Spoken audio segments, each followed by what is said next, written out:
Trump's tax bill was just released, and guess what? It doesn't include no taxes on tips, no taxes on overtime, and no taxes on Social Security.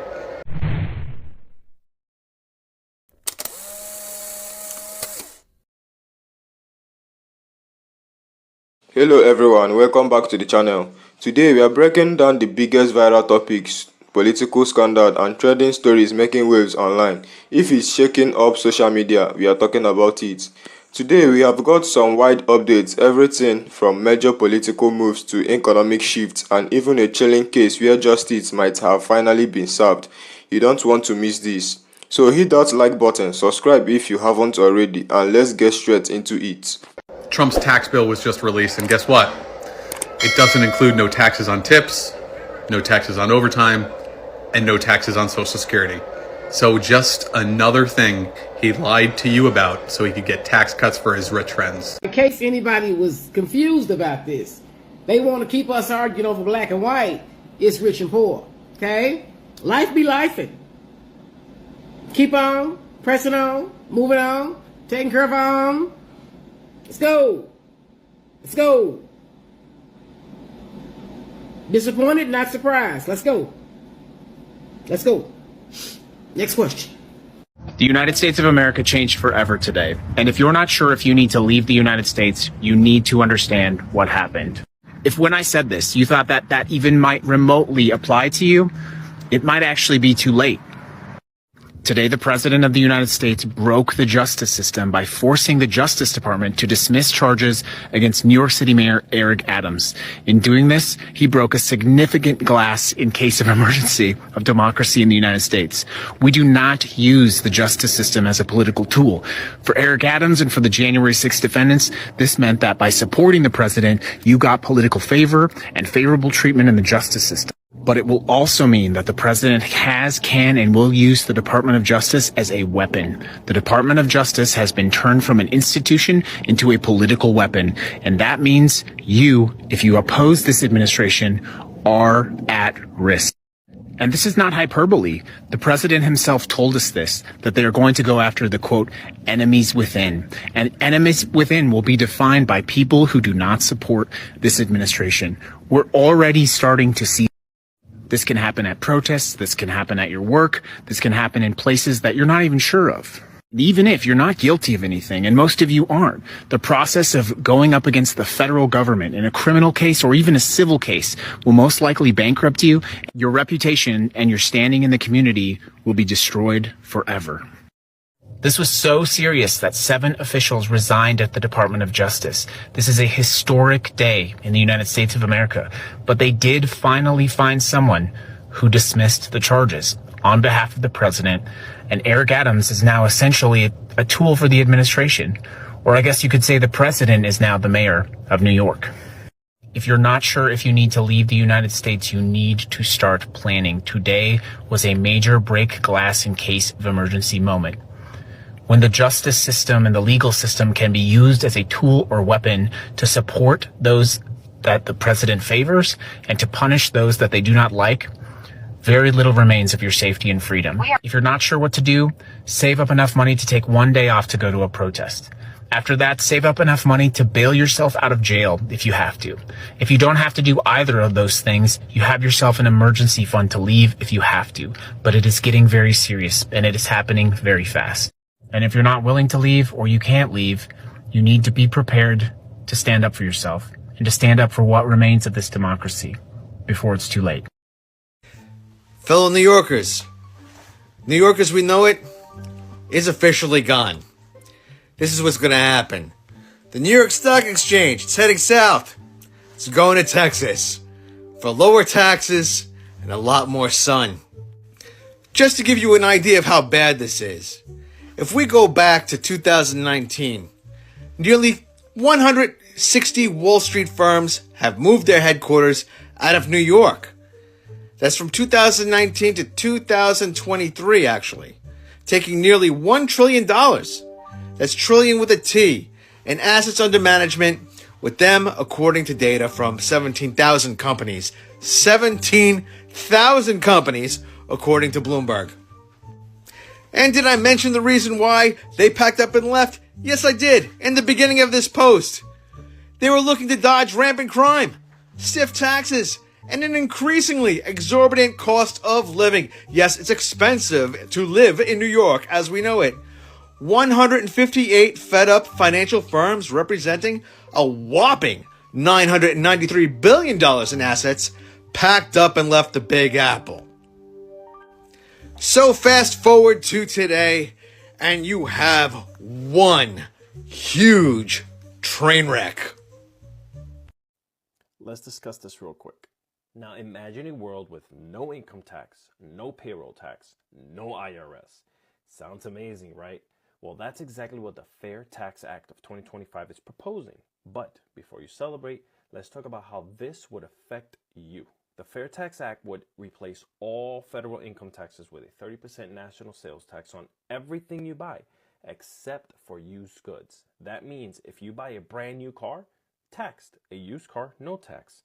Now this means no more paycheck deductions, which sounds great. But here's the catch. If you're middle or lower income, you spend most of what you earn, so you'll be taxed on nearly everything. Now the wealthy, they don't need to spend as much, meaning a smaller percentage of their income actually gets taxed. And corporations, they pay zero income tax. Instead, they just collect sales tax from us, meaning their profits go up while we foot the bill. To make this fair, the government would send everyone a monthly rebate, also called a prebate, to cover the taxes on basic necessities. But will that actually be enough to offset the costs? And who decides what qualifies as necessity? Supporters say this will boost the economy and simplify taxes. Critics argue it benefits the rich while shifting the burden onto everyday Americans. So, what do you think? Is this a fair tax or just another way for the wealthy to get richer? Let me know in the comments. 83% of the trillions of dollars worth of tax cuts found in the Republican proposed budget go to the top 0.1% of Americans. That's on average tax cuts going to only the wealthiest 7,000 people in every state. And by the way, if you make less than $400,000, there's no tax benefits for you whatsoever. Can we talk about taxes? First of all, if my agent is watching, I don't want to pay them. I don't want to pay them. I've been paying taxes since I was, 16? I have never once not been willing to pay taxes. I am fine paying taxes. Like, I really, really am. Like, I don't mind at all. I don't know where my money's gonna go this year. I don't believe they need my money. I'm self-employed, right? So we get screwed at the end of the year because what I don't pay in taxes over the year that I owe at the end of the year, it combines with what my husband, and he does the highest possible deductions, you know what I mean? And it usually evens out okay, depending on, we put everything in and it said that we owed almost $5,000 back. So I dug through and I found $9,000 more in deductions, and that lowered my tax about $1,400, which to some of you might not be a lot, and I'm not talking to you. I can pay it, that's not the point. This is self-employment tax, which means it's technically supposed to go into my Social Security for my retirement that I don't believe is going to exist in 30 years. 40 or whenever it is that they're going to make us retire. I don't want to give them my money. I don't want Elon to have another red cent of my money. If he needs my $3,500 so badly, why doesn't he pay for it? Why doesn't he pay it? I think that Elon should just go ahead and pay everybody's taxes this year. Since he doesn't pay his own, it would probably be less than what he would owe. The more I think about this, the angrier I get. So, yeah, if anybody else is having a little tax conniption fit, you're not alone. What are we going to do? We have to do something. We can't do this. I want to give you guys an update on a case that I talked about last year because I feel like justice might have actually been served here. In July of 2023, an old man, 63 years old now, held a 13-year-old girl at gunpoint, kidnapped her in Texas and San Antonio and drove her all the way to Long Beach, California, where he was arrested. Now, this girl was incredibly smart, and she ended up being able to make a help me sign that she put at the window that people were able to determine that she was in trouble and get the authorities called. Well, this 63-year-old man pled guilty and was just sentenced to 35 years of federal time, meaning he would be 97 before he gets out. And even if he gets credit for good behavior, the max he could get is 5 years off his sentence, meaning that he would be 92, and this man will very likely die in prison, not only for the crime that he committed of kidnapping an SA of a 13-year-old, but just from the sheer age alone. Anyways, the exceptionally good news about this is that this is another predator off the street until he dies. Alright, let's dive into these trending topics because there's a lot to unpack here. First up, the so-called Drum Stars bill was just released, and it turns out that despite everything we are told, it doesn't include taxes on tips, no taxes on overtime, and nothing on social security. This is yet another example of how policy are often sold to the public as one thing but turn out to be something completely different. The reason this is making waves on TikTok is that people are realizing this bill was just another tool to push tax cuts for the rich while pretending to help the middle and lower classes.